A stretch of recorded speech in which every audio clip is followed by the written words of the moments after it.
Stop squinting, Olivia. You're going to give yourself wrinkles. My mother snapped, not looking up from her magazine as I struggled to read the menu in the dimly lit restaurant. I was 25, and for as long as I could remember, reading anything further than arm's length had been a battle. Mom, I really think I need to see an eye doctor, I said, trying to keep my voice steady. The headaches are getting worse, and I can barely drive at night anymore. She sighed dramatically, putting down her magazine. Not this again. You've been complaining about your eyes since elementary school. If there was something wrong, don't you think we would have noticed? My father chimed in from behind his newspaper. Your mother's right. Besides, no one in our family has ever needed glasses. It's probably all those hours you spend staring at your computer screen.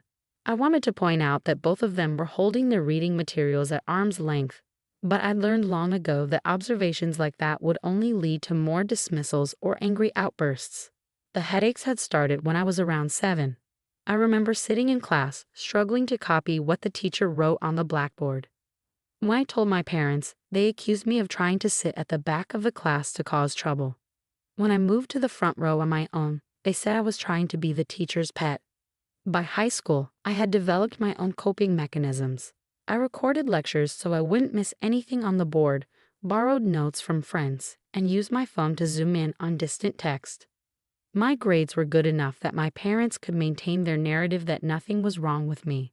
But now, as an adult with my own job in graphic design, the problem had become impossible to ignore. The constant headaches, the eye strain, the difficulty driving, it was affecting every aspect of my life. I'm making an appointment, I announced, putting down the menu I couldn't read. I'm on my own insurance now, and I'm tired of pretending everything's fine. My mother's face darkened. Olivia Marie Thompson, you're being ridiculous. If you go to an eye doctor, they'll just try to sell you expensive glasses you don't need. They're all scammers. There was something in her tone, a slight tremor that I'd never noticed before. I looked at my father, who had suddenly become very interested in his water glass. Why are you both so against me seeing an eye doctor? I asked slowly. What aren't you telling me? Nothing. My mother's response came too quickly, too sharply. We just don't want you wasting your money on unnecessary medical bills. You know how doctors are, always finding problems that don't exist. I made the appointment anyway. Dr. Sarah Miller's office was modern and welcoming, nothing like the scary medical experience my parents had always described. During the initial examination, she asked about my family history. My parents say no one in our family has ever needed glasses, I told her. She looked up from her notes, frowning slightly. Are you sure about that? No vision problems at all. That's what they've always told me, I replied, but even as I said it, a memory surfaced, finding old photos in our attic when I was 12, pictures of my parents in college. In several of them, my father was wearing glasses. When I asked about it, he'd gotten angry and said they were fake glasses for a costume party. Dr. Miller's examination was thorough, involving tests I'd never heard of. As she worked, her frown deepened. Finally, she sat back and looked at me seriously. Olivia, I'm going to need to dilate your eyes for a more detailed examination. But before we do that, I have to ask, have you ever been diagnosed with or tested for keratoconus? Kerato what? I asked. It's a progressive eye condition where the cornea becomes thin and bulges outward into a cone shape, she explained. It's often genetic, and the symptoms usually start in childhood or adolescence. My heart started pounding. What kind of symptoms? Blurred vision, sensitivity to light, difficulty seeing things at a distance, problems driving at night, essentially everything you've described experiencing since childhood. The room seemed to spin. Is it treatable? Yes, especially if caught early, but left untreated. She paused, choosing her words carefully. It can lead to significant vision impairment. I'd like to call your parents in for a consultation. Given the genetic component, they should be tested as well. As Dr. Miller spoke, pieces started falling into place. My father's old photos with glasses, my parents' adamant refusal to take me to eye doctors, their own habit of holding reading materials at arm's length. But why would they hide something like this? I'll call them, I said, my voice shaking. But Dr. Miller, something tells me they already know about this condition. She nodded grimly. That's what I'm afraid of. Let's run these tests first, And then we'll have a very serious conversation about what your parents might have been hiding from you all these years. As I watched her prepare the eye drops for dilation, I couldn't shake the feeling that my entire childhood was about to be rewritten. What else had they hidden from me in their determination to pretend everything was fine? The call to my parents went exactly as I expected. My mother immediately launched into a tirade about money-hungry doctors, while my father remained suspiciously quiet in the background. "We're coming to this appointment," my mother finally declared, surprising me. "Someone needs to protect you from these scam artists." Dr. Miller's office was eerily quiet when we arrived 3 days later. My parents sat stiffly in their chairs while the doctor pulled up my test results on her screen.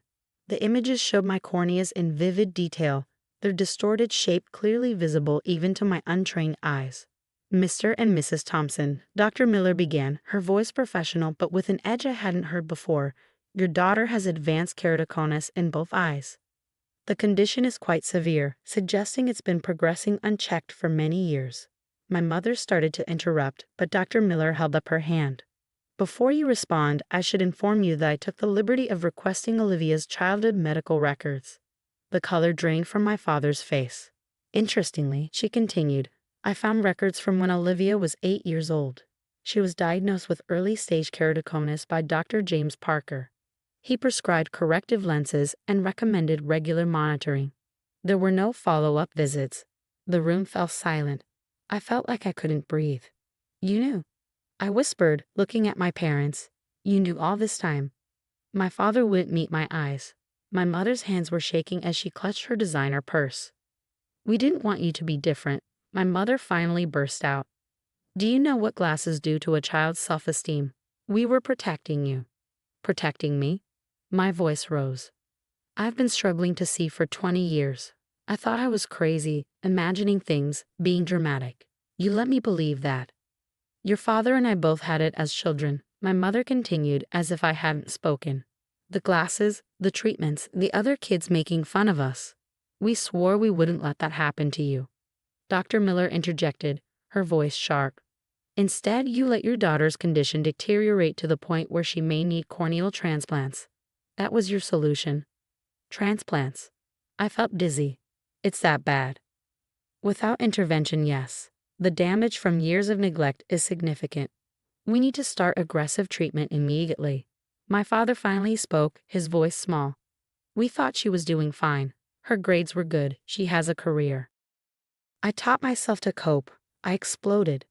I recorded lectures because I couldn't see the board. I stayed home from parties because I couldn't drive at night. I get migraines almost every day from eye strain. How is that doing fine? My mother reached for my hand, but I pulled away. "Sweetheart, we did what we thought was best. Your father and I managed without treatment." "Did you?" I asked, suddenly remembering something. "Is that why you both stopped driving at night 5 years ago? Why you need the brightest lights in every room? Did you really manage, or are you both suffering too?" Their silence was answer enough. Dr. Miller cleared her throat. "Mr. and Mrs. Thompson, I'm legally obligated to report this as medical neglect. Given that Olivia is now an adult, it may not result in legal consequences, but it will be documented." "Report us?" My mother's voice rose to a shriek. "We're her parents. We were protecting her." "You were protecting yourselves," I said quietly, the truth finally hitting me. "You didn't want to face your own condition, so you pretended mine didn't exist either. Every time I complained about my vision, it forced you to think about your own problems, so you shut me down." My father's shoulders slumped. "We thought we were doing the right thing," he whispered. Dr. Miller turned to me, her expression softening. "Olivia, I'd like to schedule you for corneal cross-linking next week. It's a procedure that can help prevent further deterioration. After that, we'll fit you for specialized contact lenses. With proper treatment, we can significantly improve your quality of life." I nodded, not trusting myself to speak. 20 years of struggling, of self-doubt, of thinking I was imagining things, all because my parents couldn't face their own fears. "I'll need both of you to be tested as well," Dr. Miller addressed my parents. "Given the genetic nature of keratoconus and your apparent symptoms, it's crucial we assess your condition too." My mother started to protest, but my father placed a hand on her arm. "We'll do it," he said quietly. "We've done enough damage." As we left the office, I felt both lighter and heavier. Lighter knowing I wasn't crazy, that there was a name for what I'd been experiencing and treatments available. Heavier with the weight of my parents' betrayal and the knowledge of how much time we'd lost. Olivia, my mother called as I headed to my car. Please, we need to talk about this. I turned to face them, seeing them clearly for the first time, not as the infallible parents of my childhood, but as flawed, frightened people who'd let their own fears harm their child. Yes, I agreed. We do need to talk. But not today. I need time to process this first. The next 3 months transformed my life in ways I never imagined. After the corneal cross-linking procedure and being fitted for specialized contact lenses, I experienced true clarity of vision for the first time. Colors were brighter, edges sharper, and the constant headaches finally subsided. My parents, true to their word, underwent testing. Both had advanced keratoconus, worse than mine. Dr. Miller started them on treatment, though she warned that decades of neglect had left permanent damage. The irony wasn't lost on any of us. One evening, while recovering from my procedure, I found a box in my apartment mailbox. Inside was a leather-bound journal with a note from my father. Dear Olivia, I've been writing this since your diagnosis, trying to explain. It's not an excuse, but maybe it will help you understand. Love, Dad. The journal detailed his own childhood struggles with keratoconus. His parents had gotten him treatment, but the experience traumatized him. Kids had bullied him mercilessly about his thick glasses and frequent doctor visits. He met my mother in a support group for teens with eye problems. They'd bonded over their shared experiences and eventually fell in love. When they had me, they convinced themselves they could protect me from their past trauma by pretending the condition didn't exist. What started as denial evolved into a complex web of lies that trapped us all. Reading his words, I felt my anger slowly transforming into something more complicated. Sadness for the scared teenagers they'd been, frustration at the adults they'd become, and hope for the healing we might achieve. I called my parents and invited them over for dinner. When they arrived, both wearing their new prescribed contact lenses, I noticed how differently they moved, more confident, less hesitant. My mother's eyes were red-rimmed, suggesting she'd been crying. I've been doing some thinking, I said as we sat down, and I've made a decision. They waited, tension visible in their shoulders. I'm starting a support group, I continued. For people with keratoconus and their families, Dr. Miller is helping me set it up. I'd like you both to be part of it. My mother's hand flew to her mouth. My father's eyes welled with tears. We don't deserve your forgiveness, my mother whispered. This isn't about forgiveness, not yet. I replied honestly. It's about breaking the cycle. Your parents may have gotten you treatment, but they didn't help you deal with the emotional impact. You tried to protect me by hiding the truth, but that only caused more damage. We need to do better. My father reached for the tissue box. The support group, what exactly will we do? Share our stories. Help newly diagnosed patients understand their options. Support parents struggling with their children's diagnosis. Maybe if you'd had something like this 20 years ago, things would have been different. Over dinner, we talked more openly than we had in years. My mother admitted she still had nightmares about her childhood eye appointments. My father confessed he kept all his old glasses hidden in a box in their attic. I shared how their denial had affected my self-trust and relationships. I used to avoid dating, I admitted. I was afraid of having to explain why I couldn't drive at night, why I always sat so close to screens. I thought no one would understand. We did that to you, my mother said softly. We made you feel alone. You did, I agreed. But now we have a chance to help others feel less alone. 6 months later, our support group held its first meeting. The community room at Dr. Miller's office was packed. My parents shared their story first, not just about their own diagnosis, but about the mistakes they'd made with me. Their honesty opened the floodgates, and soon others were sharing similar experiences of denial, fear, and eventual acceptance. After the meeting, a teenage girl approached me with her parents. I was diagnosed last month, she said. I'm scared about wearing the special contacts to school. Kids already think I'm weird. I glanced at my parents, who stepped forward. My mother took the girl's hand, while my father addressed her parents, sharing resources and experiences. Watching them, I saw how our pain could be transformed into something helpful, something healing. That night, as I drove home, at night, with clear vision, for the first time in my life, I thought about how darkness can sometimes lead to light. My parents' misguided choices had caused years of struggle, but they'd also led us here, to a place where we could help others avoid the same path. My phone buzzed with a text from my mother. "Thank you for showing us a better way to see things." I smiled at the unintentional pun. Our vision, both literally and metaphorically, had finally cleared. We couldn't change the past, but we could build a clearer future, not just for ourselves, but for others walking the same path. Sometimes the darkest secrets, when brought to light, can become the brightest beacons of hope for others. Our family story wasn't over. It was just beginning to be seen clearly for the first time. The migraines started when I was 12. Not ordinary headaches, but explosive bursts of pain that would leave me curled up in darkness for days. My parents' response was always the same. "Madison's just being dramatic again." Now, at 27, I sat in another emergency room, holding a cold compress to my forehead while my best friend Tara filled out my paperwork. This was my third visit this month, but this time was different.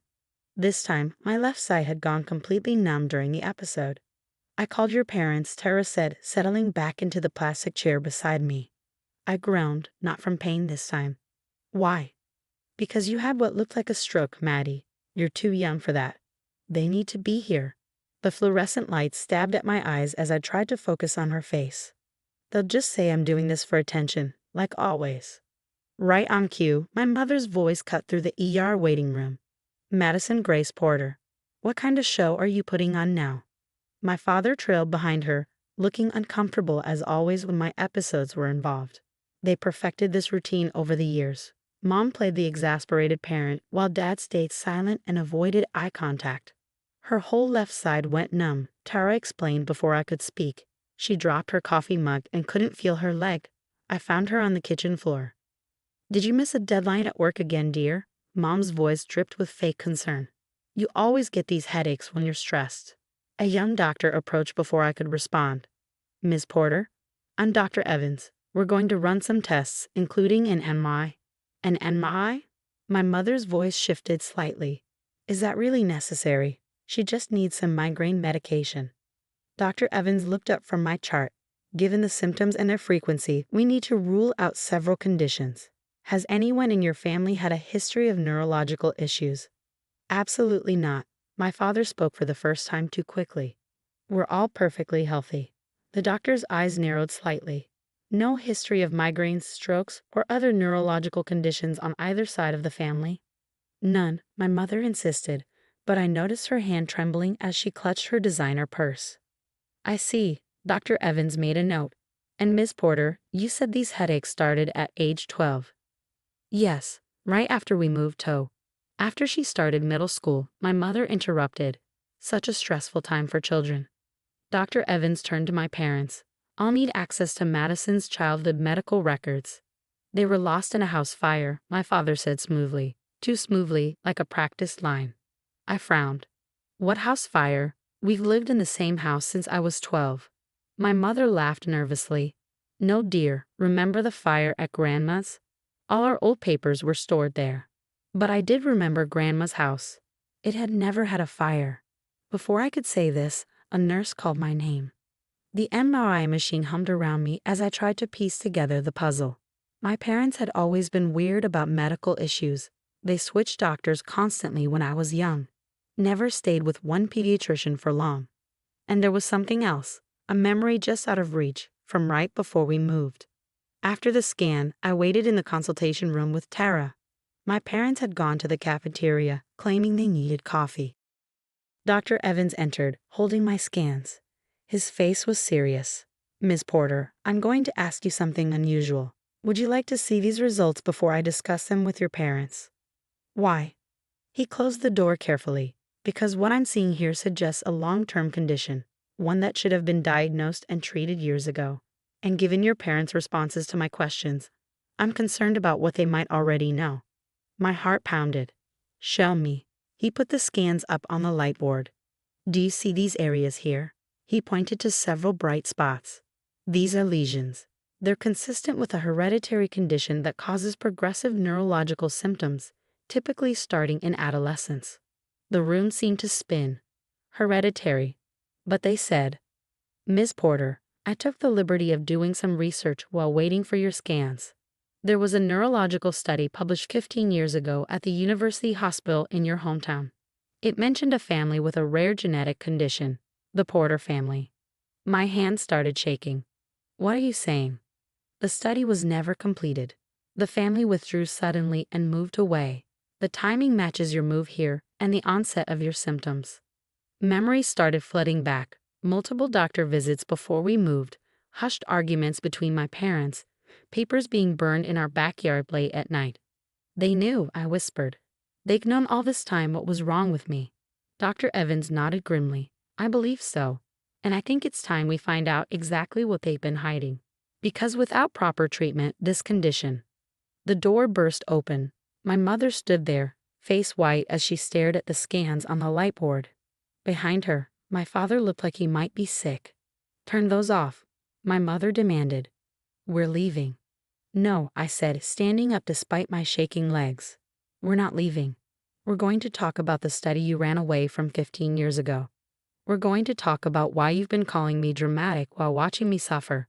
We're going to talk about everything. My father sank into a chair, putting his head in his hands. Helen, he said to my mother, we can't hide it anymore. The silence in the consultation room was deafening. Dr. Evans had ordered coffee for everyone, but the cups sat untouched as my parents struggled to find words. It runs in your father's family, my mother finally said, her voice barely above a whisper. His sister, your Aunt Kate, who we told you died in a car accident. She actually passed away from complications of the condition when she was 32. I gripped the arms of my chair. The aunt I never met? The one you don't have any pictures of? My father lifted his head, his eyes red. We burned the photos. We burned everything. We thought if we erase all traces of it, somehow you'd be spared. Dr. Evans leaned forward. Mr. Porter, your daughter's condition didn't disappear just because you destroyed the evidence. Instead, you robbed her of 15 years of potential treatment. Treatment? I echoed. There's treatment. The condition you have, hereditary progressive neurological disorder type B, or HPNDB, has several treatment options that can slow its progression when caught early. The study your parents withdrew from was actually testing one of the most promising treatments at the time. My mother's hands were shaking so badly she had to set her coffee down. We watched Kate deteriorate. The treatments they tried, they seemed to make things worse. When we found out Madison had inherited it. Found out? I interrupted. When exactly did you find out? My parents exchanged glances. My father pulled out his wallet and removed a folded paper, worn at the creases from age. We had you tested when you were 11, right after my sister died. The genetic test came back positive. I snatched the paper from him, reading the medical terminology through blurring eyes. There it was, my name, my blood test results, my genetic destiny that they'd hidden from me. The study. My father continued, they wanted to start you on treatments immediately, but we just watched Kate die despite everything they tried. We couldn't watch you go through that too.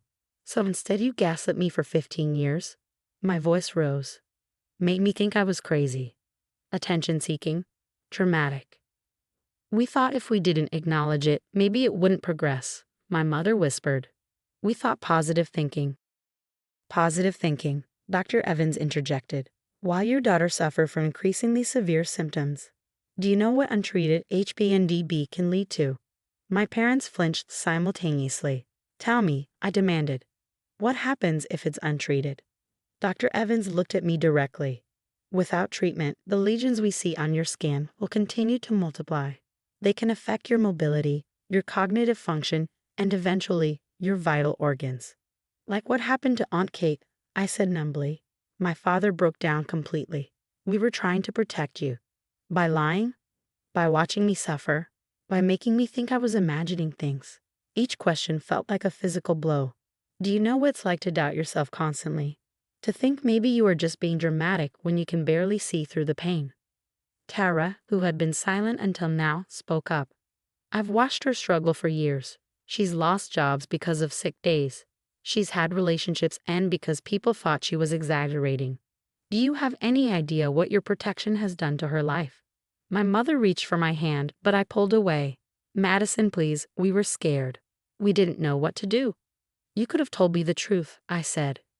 You could have let me make informed decisions about my own health.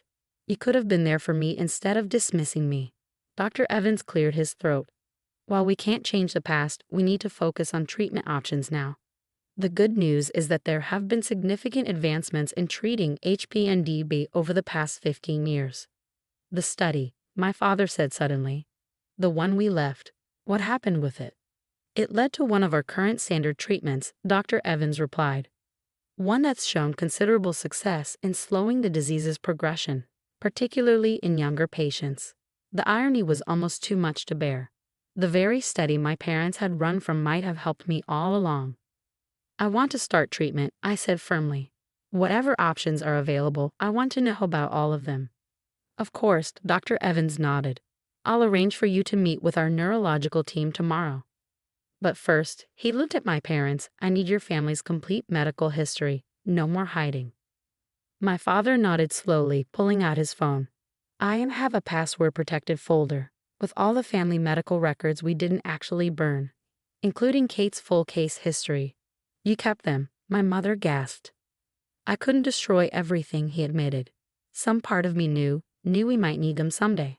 As my father pulled up the files, I felt a strange mix of emotions. Anger at their deception, relief at finally having answers, fear about my future, and a tiny spark of hope that it wasn't too late for treatment. Madison, my mother said softly, we can never undo what we did. But please let us help you fight this now. I looked at them both, the parents who had failed me so completely, yet out of what they believed was love. I don't forgive you, I said honestly. Not yet. But I need you to tell me everything now. No more secrets. No more lies. Starting with the real story of Aunt Kate.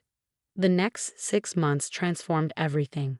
After starting treatment, my migraines became manageable for the first time in 15 years. The numbness episodes decreased, and my energy levels improved significantly. But the biggest changes weren't physical. They were in the truths that finally emerged. My parents brought over boxes of hidden family photos and documents. I spent hours looking at pictures of Aunt Kate, a vibrant woman with my same auburn hair and green eyes. In the earliest photos, she was dancing, hiking, living life fully. The later ones showed her gradual decline, but also her fierce determination. She'd been an advocate for HPNDB research, had volunteered for multiple clinical trials. She was the opposite of what you told me, I said one evening as we sorted through her journals. You made her death sound like a sudden tragedy, but she fought. She tried to help others. We thought we were sparing you from false hope, my father admitted. Kate tried everything, joined every trial, but still. But she lived, I interrupted. Really lived instead of hiding. She made her years count. The neurological team had started me on a combination therapy, medication to reduce inflammation around the lesions, targeted treatments to slow their growth, and physical therapy to maintain strength and mobility. Dr. Evans said my prognosis was cautiously optimistic. Tara helped me start a blog about my journey. At first, it was just a way to process everything, but it quickly gained followers. Other HPNDB patients and their families reached out, sharing their stories. Among them was a message that changed everything. Dear Madison, I was part of the original study your parents withdrew you from. I'm now 42, married with 2 kids, and while HPNDB is still part of my life, it hasn't defined it. Would you like to meet Sarah? Sarah became my mentor and friend. She showed me how to advocate for myself while maintaining hope. Through her, I connected with a whole community of HPNDB warriors, including some who had known Aunt Kate. Your aunt was our hero, one woman told me. She never gave up, and she made sure her experience helped advance the research. The treatment you're on now, she was one of the first to trial an early version. My parents struggled to accept this new reality where their secret was now my platform. They attended support group meetings awkwardly at first, then with growing openness. My mother finally started therapy to address her own trauma around watching her sister-in-law's decline. My father joined a parents group for those with children fighting HPNDB. 1 year after my diagnosis, I organized a fundraiser for HPNDB research. Standing at the podium, I saw hundreds of faces, patients, families, researchers, all united in hope. A year ago, I thought I was alone. My parents thought they were protecting me by hiding my condition. But in doing so, they hid me from something powerful: this community. In the audience, my parents held hands, tears streaming down their faces. My Aunt Kate, who I never got to meet, understood something crucial: that our strength lies not in denial, but in facing this disease together. Every trial she participated in, every journal entry she wrote, every moment she chose to live fully despite HPNDB, helped pave the way for better treatments. Dr. Evans, sitting in the front row, nodded encouragingly. Today, I'm announcing the Kate Porter Foundation for HPNDB research. My parents are donating the money they saved for my future medical emergencies, the Truth Fund, as we now call it, to establish a research grant in her name. The applause was deafening. My father stood up, arms raised in triumph, no longer hiding. Later that night, at home, my mother handed me a final box. These are Kate's last letters. We should have given them to you years ago. Inside, I found dozens of sealed envelopes, each labeled with a different age. For my niece, on your 16th birthday. For my niece, when you fall in love. For my niece, if you inherit our family's challenge. With trembling hands, I opened the one labeled for my niece, when you learn the truth. Dear Madison, if you're reading this, you've discovered our family's secret. You might be angry, scared, or feeling betrayed. All those feelings are valid, but please know this: you come from a line of fighters. This disease is part of our story, but it's not the whole story. Live boldly, fight smartly, and never let HPNDB make you small. Your life might look different than you planned, but it can still be beautiful. All my love, Aunt Kate. I looked up at my parents, seeing them clearly, not as the deceivers of my past, but as frightened people who had let their fear overshadow their judgment.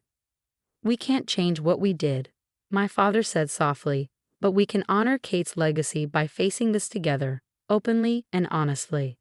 My mother nodded, adding, and we can help other families avoid our mistakes. The future still held uncertainties, but no more secrets. APNDB was part of my story, but like Aunt Kate, I would choose how to write the chapters ahead. Sometimes the hardest truths, once revealed, light the way forward. The hospital's fluorescent lights buzzed overhead as I stared at my trembling hands. This was the third time in 2 months I'd ended up in the emergency room with the same mysterious symptoms. The doctors were baffled, my parents were frustrated, and my sister Sarah, well, she was being oddly attentive. Here's your tea, Liv, Sarah said sweetly, placing a steaming cup on my bedside table. Mom and Dad are talking to the doctor outside. I watched her carefully arrange the cup, knowing how she'd started bringing me drinks ever since my symptoms began. The perfectly maintained French manicure, the concerned sister act, it was all part of her flawless image. I'm not thirsty, I replied, watching her face twitch slightly. But you need to stay hydrated, she insisted, pushing the cup closer. The doctors said so. Through the window in my hospital room door, I could see our parents gesturing animatedly at Dr. Martinez. Even without hearing them, I knew exactly what they were saying. The same things they'd been repeating for weeks. Olivia's always been jealous of her sister's success. She's just seeking attention. Ever since Sarah got promoted to head surgeon, Olivia's been acting out. What they didn't know was that I finally outsmarted their perfect daughter. It started 2 months ago, right after Sarah's promotion celebration dinner. I'd been fine until then, successful in my own right as a biochemist, though my achievements always paled in comparison to my sister's surgical career in her parents' eyes. But after that dinner, everything changed. First came the dizziness, then the unexplained fever, followed by severe stomach cramps. Each episode coincided perfectly with Sarah's caring sister visits, always accompanied by a drink or food she prepared specially for me. The symptoms were familiar, too familiar for someone with my background in biochemistry. But I needed proof. The doctors think it's all in my head, I said, watching Sarah's reflection in the window as she adjusted my pillows. They're running one last round of tests. Oh? Her hands paused momentarily. What kind of tests? I smiled weakly. Just the usual. Blood work, I think. Sarah relaxed visibly. Blood tests hadn't shown anything the previous times. She didn't know that this time was different. 2 weeks ago, I contacted Dr. James Chen, an old colleague from my research days. He'd agreed to run specialized toxicology screens, tests that would detect substances the regular hospital panels might miss. Miss Foster, a nurse appeared at the door. Dr. Martinez would like to speak with you and your family. My parents filed in, looking exhausted and irritated. Mom's perfectly styled hair was slightly disheveled. Dad's tie loosened, signs of their growing frustration with their younger daughter's episodes. Olivia, Mom started, her voice strained. This has to stop. These hospital visits, these mysterious symptoms, you're worrying everyone for nothing. Your sister has patients she needs to attend to, Dad added, glancing admiringly at Sarah. She can't keep taking time off to look after you. Sarah placed a sympathetic hand on my arm, her grip slightly too tight. We just want you to be okay, Liv. Maybe you should talk to someone, professionally? Dr. Martinez entered then, holding a tablet and looking unusually serious. I've received some additional test results, he said, glancing at each family member before focusing on me. These are concerning. I watched Sarah's face carefully as he continued. We found significant traces of thallium in Miss Foster's system. It's a highly toxic substance, typically used in rat poison. He looked up gravely. This level of exposure isn't accidental. The room went silent. Mom's hand flew to her mouth. Dad's face paled, but I kept watching Sarah. Her perfect mask slipped for just a moment. Shock, then anger, then fear flashing across her features before she composed herself. That's impossible, she said smoothly. How would Olivia be exposed to something like that? Actually, I spoke up, my voice stronger than it had been in weeks. Dr. Chen's lab found something else interesting. I reached under my pillow and pulled out a sealed evidence bag containing a familiar travel mug.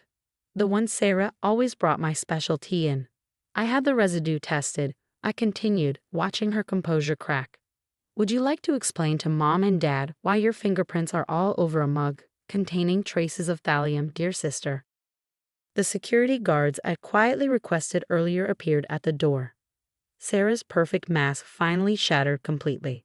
Sometimes the most dangerous poison isn't in a cup, it's in the smile of someone who's supposed to love you. The police interrogation room was a stark contrast to my hospital room.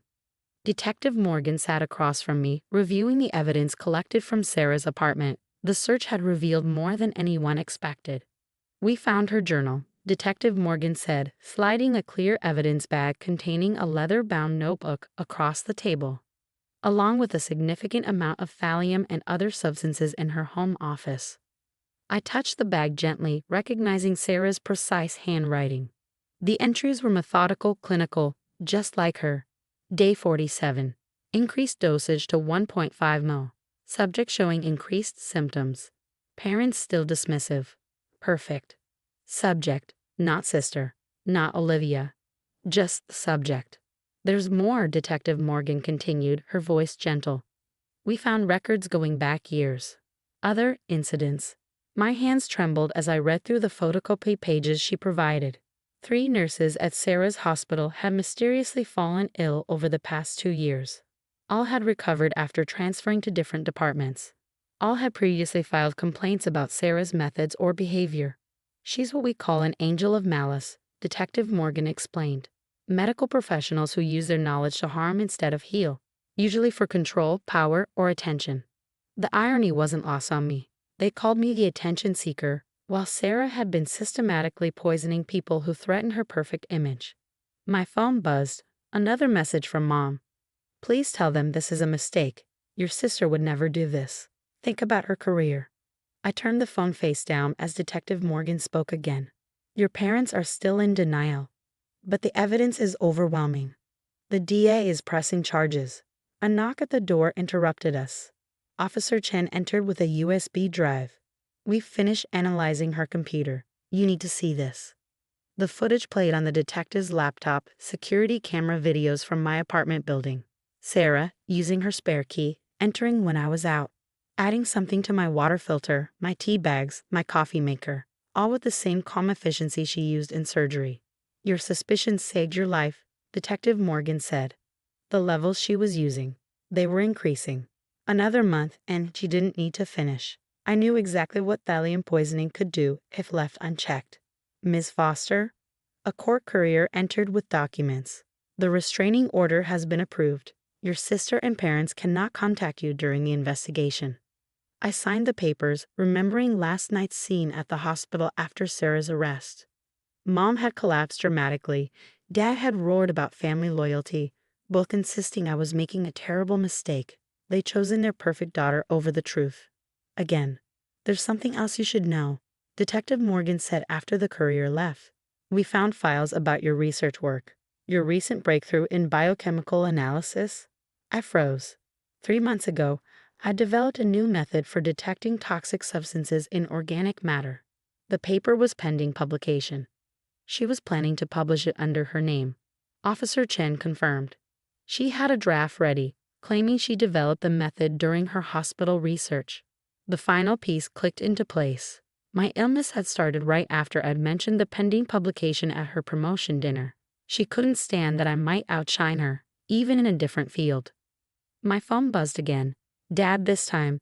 Your mother is sedated. How could you do this to our family? Detective Morgan noticed my expression. You know, we have victim support services available. People who understand what it's like when family. No, I interrupted, straightening up. I spent my whole life being the unstable one, the attention seeker. Not anymore. I picked up the evidence bag with Sarah's journal. Years of subtle manipulation, careful poisoning, calculated cruelty, all documented in her perfect handwriting. The marks of someone who never thought she'd be caught. What happens now? I asked. The trial will take time, Detective Morgan explained. With the evidence we have, plus your documentation and Dr. Chen's tests, she's facing serious charges. Multiple counts of attempted murder, assault with a toxic substance, medical misconduct. I stood up, gathering my things. Outside the interrogation room, I could see my reflection in the window, still pale from the poisoning, but stronger than I've been in months. No more mysterious symptoms. No more gaslighting. No more perfect sister casting her shadow. One more thing, Officer Chen added. The medical board wants your testimony about the hospital incidents. Your sister's medical license is being reviewed. I nodded, thinking of those nurses who'd gotten sick, who transferred rather than face the golden girl of the hospital. They deserved justice too. As I left the police station, my phone buzzed one final time. A message from my publisher. Paper fast-tracked for publication. Groundbreaking method. Congratulations, Dr. Foster. Sometimes the truth is like a poison, bitter but necessary for healing to begin. 6 months later, I stood outside the courthouse, watching reporters gather for the verdict. My research paper had made waves in the scientific community, leading to improved detection methods for poison cases. Ironically, Sarah's attempt to steal my work had only made it more prominent. The jury has reached a verdict, my lawyer, Ms. Harrison, announced, approaching with Detective Morgan. Are you ready? I smoothed down my blazer, no longer the weak victim in a hospital gown. Yes. Inside, the courtroom was packed. My parents sat in the front row, both looking aged beyond their years. Mom's designer clothes hung loose on her frame. Dad's hair had gone completely gray. They still wouldn't meet my eyes. Sarah sat at the defendant's table, her prison jumpsuit a stark contrast to her usual surgical scrubs. She'd lost weight, but her posture remained perfect, her expression calculated. Even now, she was performing. The judge entered, and the room fell silent. Will the defendant please rise? Sarah stood, chin high, hands clasped. She'd refused a plea deal, confident in her ability to manipulate the jury just as she'd manipulated everyone else her entire life. On the charge of attempted murder in the first degree, how does the jury find? Guilty. On the multiple counts of assault with a toxic substance, guilty. On the charges of medical misconduct and endangerment, guilty. With each verdict, Sarah's perfect mask cracked further. By the time the judge finished reading all 18 counts, her face had transformed into something I'd never seen before. Raw, ugly rage. Before sentencing, the judge said, "Would the victim like to make a statement?" I stood, my voice clear and steady. My sister is a surgeon who took an oath to do no harm. Instead, she used her medical knowledge to systematically poison not only me but others who threatened her image of perfection. She is not sick. She is not misunderstood. She made calculated decisions to hurt people who trusted her. I turned to face Sarah directly. You didn't just poison my body. You poisoned our family with your lies. You poisoned my reputation with your manipulations, but you failed. The truth was stronger than your toxins. The judge nodded gravely. Sarah Foster, this court sentences you to 25 years in state prison, with no possibility of parole for 15 years. Your medical license is permanently revoked. Sarah finally snapped. You ungrateful little bitch. She screamed as officers moved to restrain her. I made you interesting. You were nothing before this. Nothing. As they led her away, our parents finally looked at me. Mom was crying. Dad seemed to have aged another decade in the past hour. Olivia, Mom started, reaching out, but I stepped back. Don't, I said quietly. You had chances to believe me, to protect me. You chose her perfect lies over my painful truth every time. Outside, reporters shouted questions. Dr. Foster, how did you discover the poisoning? Will your detection method be implemented in hospitals? What do you say to families dealing with medical abuse? Detective Morgan helped shield me from the crowd, but I paused at the microphone stand. To anyone who's being told their pain isn't real, that they're seeking attention, that they're imagining things, trust yourself. The truth leaves evidence even when others refuse to see it. Later that evening, I sat in my new office at the Research Institute, where I now headed the toxicology department. On my desk sat a framed copy of my published paper, which had already helped solve 3 cold cases of suspected poisoning. My phone buzzed. A message from Detective Morgan. Another hospital found suspicious patterns matching your sister's MO. 5 cases. They want your consulting expertise. I looked at the old family photo on my wall, taken when Sarah and I were children, before her need for perfection turned poisonous, before our parents became blind to her darkness. I took it down, placing it in a drawer. Opening my laptop, I replied to Detective Morgan. Send me the files. Sometimes healing means helping others find the truth you had to find alone. Sometimes justice is the best antidote to poison. The sun was setting outside my office window, casting long shadows. But unlike before, I wasn't afraid of what lurked in them anymore. The truth, like science, doesn't need people to believe in it to be real. It simply waits to be discovered, one careful observation at a time. I had work to do, other victims to help, other poisons to detect, other truths to uncover. After all, that's what real healers do.